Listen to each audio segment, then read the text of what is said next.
Bonjour, mesdames, mesdemoiselles, messieurs, bonjour, Nabilaï Camara, depuis Bruxelles, cher moteur guinéen, très bien.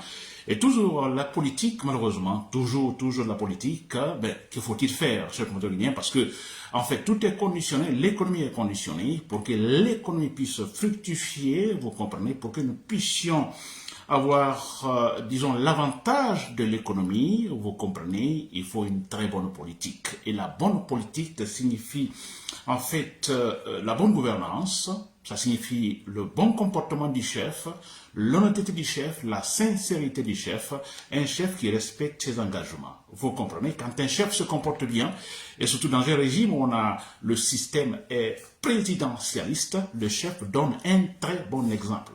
S'il le fait, alors il sera suivi. S'il ne le fait pas, il sera suivi aussi, dans le sens. N'est-ce pas, cher guinéen? Très bien. Alors, voilà, ce samedi matin, j'ai mon thème d'information. Je dis Mamadi Doumbouya, ce malade mental, c'est un malade mental. Alors, je dis Mamadi Doumbouya, le malade mental, et que faut-il en faire réellement? N'est-ce pas? Quand on a un fou, un malade mental au pouvoir, cher guinéen. Ensuite, je parlerai donc de nos héros, je parlerai de ces activistes, alors, disons, enlevés par Mamadi Doumbouya. Il est question de Fonike Mangué, il est question aussi de Bilo, mais il est question de Habib Marwan Kamara, ce jeune journaliste talentueux, cher guinéen. Nabilaï Kamara, depuis Bruxelles. Alors, je commence par cela. Écoutez, alors, c'est logique, on ne se décourage pas, non, loin s'en faut, là, il le sait, parce que dans tous ces gens qui se battent aujourd'hui pour le processus démocratique, je dis qu'ils se battent réellement pour le processus démocratique, ils le font par conviction. Ils ont des principes, ils se battent pour ces principes, cher guinéen. Et je disais l'autre fois aussi que nous sommes dans un processus démocratique, c'est pas facile. Vous comprenez, il y aura des hauts et des bas, ça c'est clair. Il y aura des hauts et des bas. Ça, c'est sûr, n'est-ce pas? Mais ce qui est sûr aussi, c'est que la vérité va triompher. La vérité va triompher. Et dans ce processus, maintenant, par exemple, alors, par exemple, suivant, disons, le comportement abominable du Mamadi Doumbouya maintenant, le côté positif de cela, je le dis, il faut le répéter toujours, cher guinéen, c'est que nous arrivons maintenant à cibler, en fait, les mauvaises graines. Nous connaissons tous ces gens qui n'ont pas de principe, nous connaissons tous ces gens qui ne sont pas des patriotes, tous ces gens qui n'aiment pas la Guinée, tous ces gens qui ne connaissent que remplir donc leur poche, cher guinéen. Alors, il est clair que Mamadi Doumbouya va tomber, et quand il va tomber, alors ce sera l'occasion pour notre processus démocratique, effectivement, d'avoir du souffle, le souffle vers là-bas, le souffle vers la Russie, cher guinéen. Ça c'est clair, n'est-ce pas? Très bien. Alors, pour commencer, cher guinéen, nous avons nos activistes, nos vaillants patriotes en prison, emprisonnés en l'air pour Mamadi Doumbouya. Je pense à Fonike Mangué, je pense à Bilo, je pense à Habib Marwan Kamara, récemment en fait enlevé par la junte militaire. Alors, moi, je n'ai pas tellement de... En fait, ce côté concernant ce qu'on appelle Fonike Mangué ou Bilo, alors c'est inquiétant, c'est vrai, mais je sais que c'est des gens qui ont une certaine personnalité. C'est Fonike Mangué, il a une personnalité, Bilo, une personnalité. Marwan Kamara, nous l'avons écouté tout dernièrement avant qu'il ne soit kidnappé, pris par la junte militaire. C'est un monsieur qui a une personnalité. Alors, quand je parle de personnalité, en fait, c'est des gens qui ils sont derrière leurs principes. Il n'y a pas la peur. Prenez-moi, mais je dirais ce que je dois dire. Mais c'est cela. Alors, quelque part, je me dis non, mentalement, intérieurement, là où ils sont, ils ne souffrent pas. Honnêtement. Bilo, Fonike Mangué, Marwan, non, ils ne souffrent pas. Ils sont en train de dire oui. Hein, je suis en prison parce que je dis la vérité, parce que je défends la vérité. Ça, c'est clair et net. Cher compatriotes. N'est-ce pas? Alors, mes saluts à vous, Habib Marwan, si vous me suivez, voilà. Je sais qui vous êtes, je sais ce que vous représentez, Bilo et également Fonike Mangué, cher compatriotes. Très bien. Alors, aussi, toujours dans cette partie, je vais parler, dans cette partie introductive, je vais parler de Kassili Fofana. Nous apprenons que l'autorisation a été donnée à Kassili Fofana, l'autorisation donnée par la junte militaire à Kassili Fofana d'aller se soigner à l'étranger, s'il vous plaît. Alors, d'aller se soigner à l'étranger. Écoutez, moi je raisonne, vous comprenez, je raisonne. Quelque part, je me dis, mais nous avons tous vu Kassori Fofana, disons, au temps de Alpha Condé, n'est-ce pas? Alors, il n'est pas question de la chasse aux sorciers, non. J'ai dit, non, Kassori, je ne l'aime pas, j'ai pas aimé sa politique, c'est vrai, mais écoutez, comme nous sommes des rationnels, nous nous battons pour une Guinée rationnelle, nous sommes dans un processus de démocratisation qui veut le triomphe de la vérité, du rationnel. Écoutez, je me dirais, mais Kassori, je vous aime pas, mais écoutez, vous ne devez pas être en prison sans argumentation solide. La junte ne peut pas vous mettre en prison sans argumentation solide. La junte ne peut pas vous mettre en prison pour des raisons politiques. Parce que moi, je suis sûr à 100% que Kassori Fofana, Damo Kamara ont été retenus en prison et quittés pour des raisons politiques.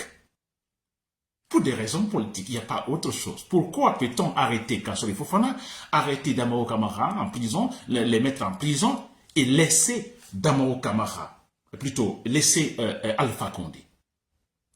Pour quelle raison? Là, on peut supposer, il y a pas mal de ministres de temps d'Alpha Condé, alors qui, écoutez, nous les connaissons, mais qui sont aux oreilles libres. Parce qu'ils n'ont pas une certaine personnalité politique capable d'influencer, vous comprenez, en fait, les citoyens. Damo Kamara, oui, il est capable d'influencer politiquement les citoyens. Kassori Fofana, oui, il a le discours, il a les verbes pour pouvoir influencer. Et voilà pourquoi ils sont arrêtés. Ils sont arrêtés pour cela, chers compatriotes. Et voilà, écoutez, ça fait rire encore, c'est ridicule parce que maintenant, on donne l'autorisation à Kassori Fofana. Depuis longtemps, le monsieur demande l'autorisation, qu'il est malade, il ne se sent pas bien. Alors, ça n'a jamais été fait. Alors, on arrive à un moment crucial de notre processus de démocratisation, parce que ce mois-ci, à la fin de ce mois-ci, c'est la fin, disons, de la transition de Mamadi Doumbouya. Et tout de suite, l'autorisation est donnée à Kassori Fofana d'aller se soigner à l'étranger. Et nous savons tout ce que cela signifie en Guinée, allez vous soigner à l'étranger. Mais il est libéré. Mais c'est vrai, il est libre après. N'est-ce pas? Il est libre. Alpha Condé, on a dit il va se soigner à l'étranger. Est-il revenu en Guinée? Pour ça, il y a pas mal de charges contre Alpha Condé. Charges, c'est-à-dire, on ne peut pas citer variées. Des crimes, disons, de détournement, tout, de corruption, tout. Mais il est parti se soigner Alpha Condé. Ça fait combien d'années il est parti soigner? Est-il revenu? Il est même capable, parce qu'il était en Turquie pour aller se soigner. En Turquie, il est capable maintenant de quitter la Turquie, aller dans un autre pays africain. Donc, pour nous, dire que Kassori, donner l'autorisation à Kassori pour aller se soigner, mais écoutez, alors que la junte n'est pas cette honte de dire, bon, écoutez, à travers un décret ou, je ne sais pas, déclaration donc d'un juge, du parquet, bon, Kassori Fofana, vous êtes libre parce que, bon, nous ne voyons aucune charge contre vous. Vous voyez? Et ils sont incapables de le dire, chers compatriotes, c'est quand même incroyable. Très bien. Un autre élément, il est question d'un certain Guémori Kanté, je viens de Kouyaté, Guémori Kouyaté, qui se réclame d'être le président, en fait, le président du conseil, je ne sais pas, des Guinéens établis à l'étranger, du haut conseil des Guinéens établis à l'étranger. Guémori Kouyaté. Sûrement vous avez lu cela. Ou vous avez écouté son discours. C'est quand même incroyable. Moi, j'ai jamais su qu'il y avait un haut conseil, disons, des Guinéens établis à l'étranger, et surtout que son président est certain Guémori Kouyaté.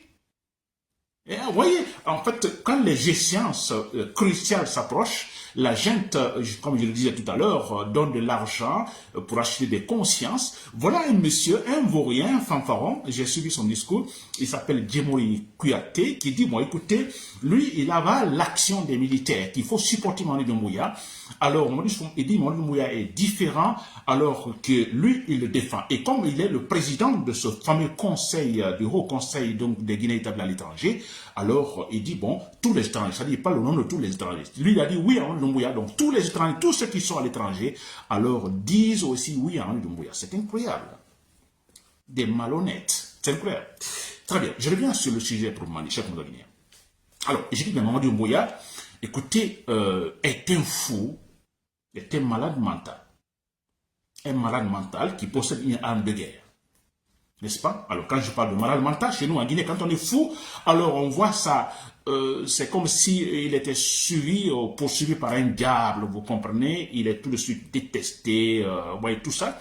Non, ce monsieur, ce fou, cet homme-là que nous voyons dans la rue, qui se déshabille, vous comprenez, qui fait des gestes inappropriés dans la rue, Alors, mais c'est qu'il a, il est malade. S'il est malade, c'est une maladie mentale, n'est-ce pas?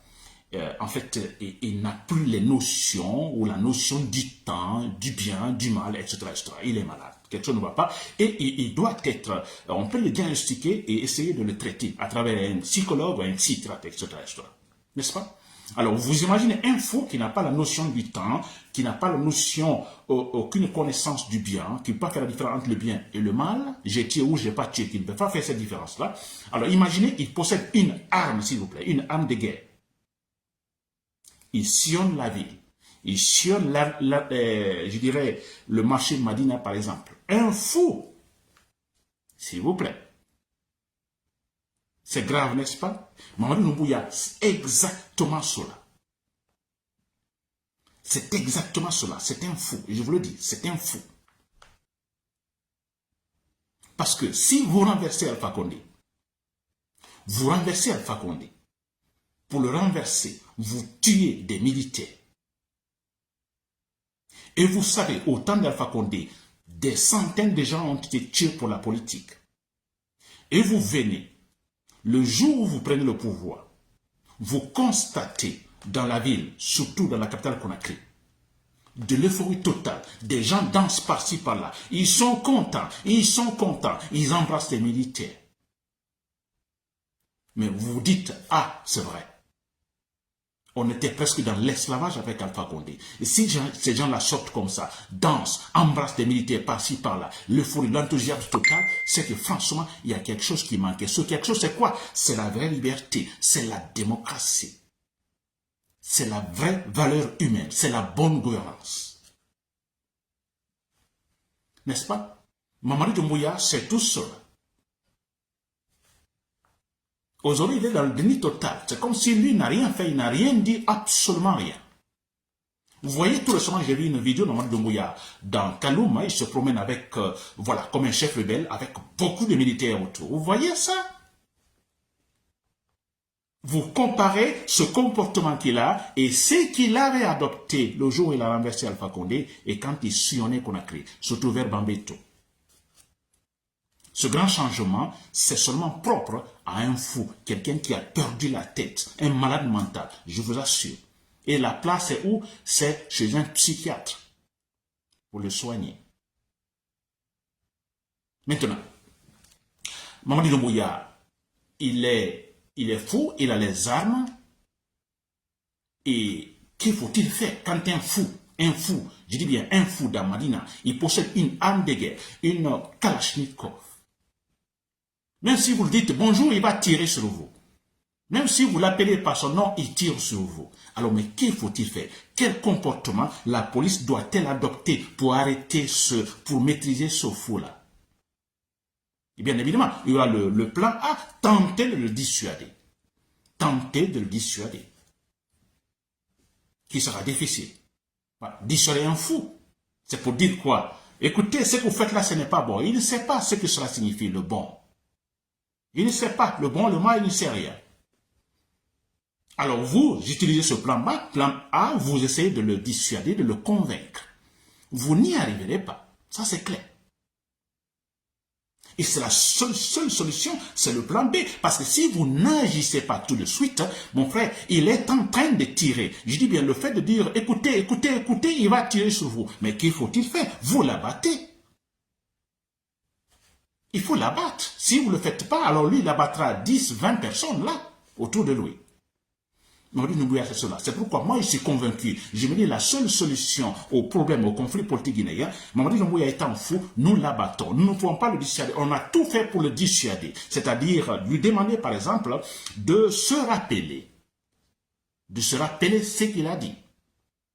De penser à ses engagements, à tous ses discours, d'avoir juré sur le Coran et la Bible, scrupuleusement de respecter la loi, la charte.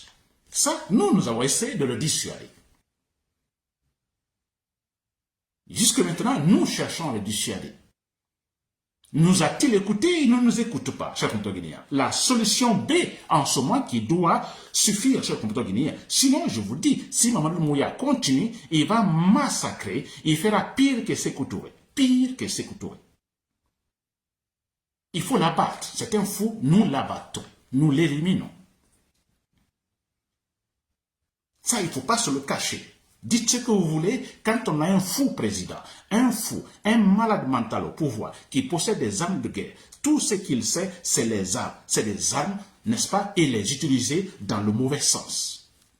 Il faut l'abattre. Et quand je dis l'abattre, s'il vous plaît, ne réfléchissons pas longtemps, vous les militaires, c'est de manière sporadique, de façon isolée. La tête, si vous enlevez Mamadi Doumbouya, le reste ne servira à rien. Et vous sauverez la Guinée, je vous assure. Ce monsieur, un président qui, franchement, pas parler de la morale, mais un président qui se comporte ainsi, insensible, il est insensible.